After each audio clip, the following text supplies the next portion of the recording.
ドジャースは先発山本由伸が今季最高のピッチングを見せ、7回無失点7奪三振。今日の試合だけで97マイル以上を29球も投じた。今日の好投によって、山本は防御率を 3.00 に下げている。大活躍を見せた山本由伸選手を詳しく解説している番組がありましたので、今回はそちらの翻訳をお届けいたします。それではご覧ください。My opening comment is what a night at Yankee Stadium. I mean, obviously, if you're the Yankees, you hate to lose this game. But what an atmosphere. We talked in our pregame show. Maybe these two teams are going to hook up in the playoffs. I really hope so because they're so evenly matched. There was so much intensity here. The crowd was into it. There are plenty of Dodgers fans. Yamamoto was better than I expected him to be.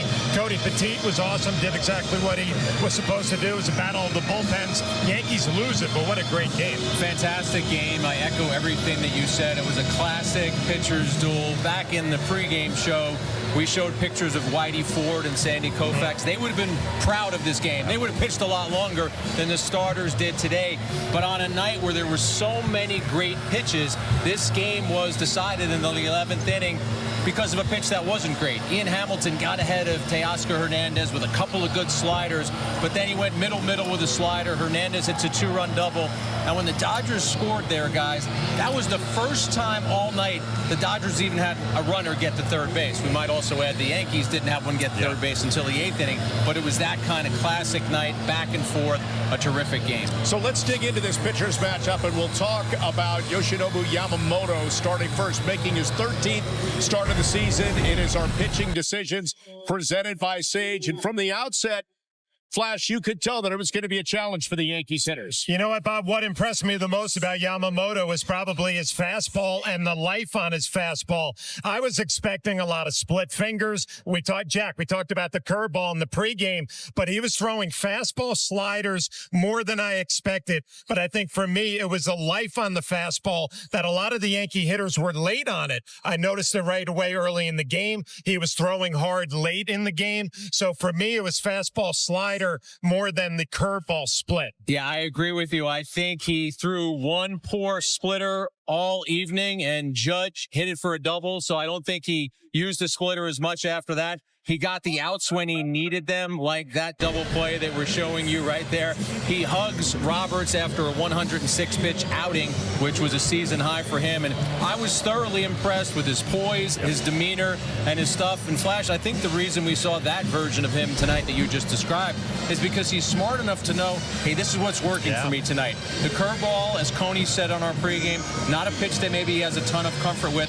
Snuck in a few sliders there that got him some outs, but the fastball was chief for him tonight. Yeah, and I think when you're a pitcher and a catcher and you're watching your fastball, not how the radar gun is lighting up, you're watching hitters, and the Yankee hitters were late on the heater early in this game. So, Jack, to your point, Yamamoto just said, I'm going to keep throwing this thing, establish it, and then later in the game, I think the slider and the split were more of a factor. But for me, I was very impressed with his fastball and the life on it. So he throws up zeros on the scoreboard for the Yankees, 7 innings against the Yankees, and then Cody Petite goes 4 2/3, just his 3rd start of the season for the Yankees. But we went into this one, Jack, knowing that he'd allowed just 3 earned runs in his first 2 starts, and again, did a nice job, honestly, especially with the top 3 in the lineup for the Dodgers, too. Yeah, the top 3 in the lineup for the Dodgers were 1 for 6 against Petite. We talked about the importance of that first inning. How about starting out by striking out Betts?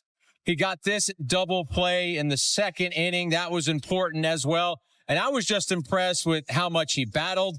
That was important there, the pickoff as well. We talked about how he wasn't really even the co-star in this matchup. Yamamoto's a $325 million pitcher. Cody Petite signed a contract with the Yankees for $750,000. He did everything the Yankees needed him to do tonight. There is no doubt, and it's refreshing when you watch a guy like Cody Petite as he gets his great ovation walking off the mound. He walked 3, he struck out 1. It just goes to show everybody you do not have to light up the radar gun at 96, 97. You can get away at this level and be very successful, hitting your spots, having some movement, soft contact, using the defense behind you, also being able to pick off a runner at first base. All of the things things it takes to be successful at this level. Cody Petit has done it and did it tonight. We talked in the pregame show. 5 innings, you'd be ecstatic. 4 2/3, solid. One of the storylines going into this one, the fact that Ohtani had not hit well at Yankee Stadium, wasn't tearing the cover off the ball over the last couple weeks, Jack. But I thought Petit did a nice job handling him too. Betts gone on a couple times with a walk and a hit by pitch, or a base hit, but he quieted Ohtani. Flash talked about Yamamoto's fastball. Petit's got a sneaky fastball as well. He'll throw it up there in the mid-90s, and I think it was important for him to come out and challenge those Dodgers hitters, show that, hey, I'm in this game as well. I'm going to go right after you. Bob, the three of us were sitting in the press box, and in the second inning, we just showed that double play. He had a 4-pitch second inning. Talk about asserting yourself, coming right back after a first inning that was a little longer, 23 pitches, 4 pitches, and just doing a really nice job against those batters in the top of the lineup. Jack, you just used the word challenge, and I'm going to say that Cody Petit probably said, I'm up for this challenge tonight, right? I mean, we can talk about his stuff. We can talk about his movement. We can talk about his location, but I think what he did tonight tells us what he has here. This kid's got heart, or not a kid, he's a veteran, but he was up for this. I think he enjoyed the challenge that Yamamoto got all the attention. The lineups get all the attention. He went out there and served himself very well tonight. I think everybody to a man was up for the challenge in this. So let's take a look at the game highlights to show you exactly what happened in game 1 and why it had to go. 11 innings. Highlights brought to you by your local Ford stores, as always. And let's start top of the 5th. Again, 2 runners on. Shohei Ohtani at the plate. Victor Gonzalez brought in to try to get him out, and he does. Ground ball to the right side, first base. Anthony Rizzo beats him to the bag, and that ends the threat. 1 inning later, Michael Tonkin in the game now. Runner on first. Great sinker to get Jason Hayward to ground to second base, and that would end the inning. So let's take it up to the top of the 7th. Another inning for Tonkin. We talked about Aaron Boone and some of his bullpen decisions. Well, he got 5 outs from Tonkin in the middle of this game, and none bigger than Mookie Betts right there. Great job by Tonkin. Jack, next man up out of the bullpen was Caleb Ferguson. Yeah, the bullpen is rolling at this point, and here's Ohtani at the plate. Caleb Ferguson is able to come in there right now with the 4-seam fastball. Ohtani lifts it to left field. Verdugo is there to make the play. 2 batters later, 1-2 count, nasty sweeper to freeze Will Smith, and that ends the 8th. As we take it to the bottom half of the 8th inning, Judge up, Blake Trinan on the mound, and after a great 10-pitch at bat, he walks him on an outside slider, and that brings up Giancarlo Stanton.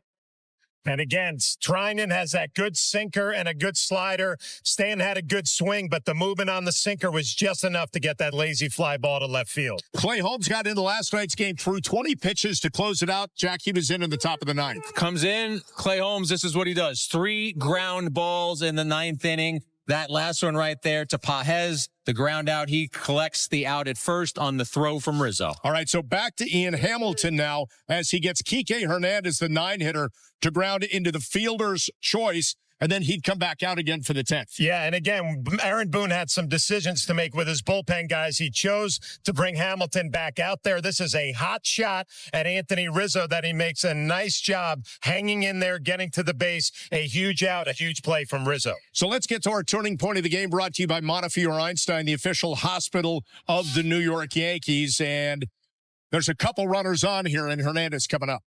Yeah, and this is the pitch that we talked about at the top of the show. The Slambio is Hamilton's go-to pitch. He threw 2 terrific slider Slambios to start that at-bat. Got ahead 0-2, but I'm sure Ian Hamilton, if he speaks in the clubhouse, he'll say that middle slider was not where he wanted it to be. 2-1 game, Aaron Judge up. That's a base hit. That's going to get him back within 1. You know, in the 11th inning, you had Judge up there who drives in a run. You had your big boys up in the 11th to try to make something magical happen. They just going to fall a little bit short. 1 swing of the bat with Stanton could win it or tie it. He stares at the fastball right there, Bob, and then the final at-bat is going to be Rizzo, who's in a deep slide right now. And Rizzo on that fastball pops it up in foul territory.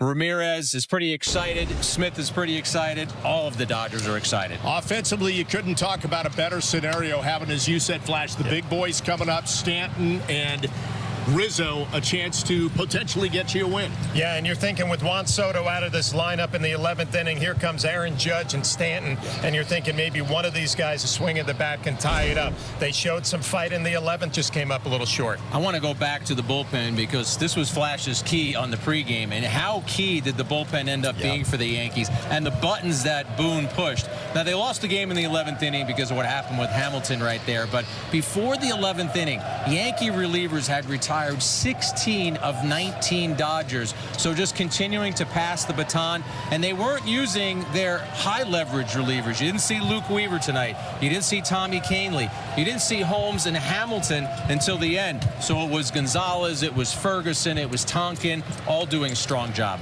All right, we're going to take our first break here on the WB Mason postgame. Got a lot more coming up from Yankees. いかがでしたか？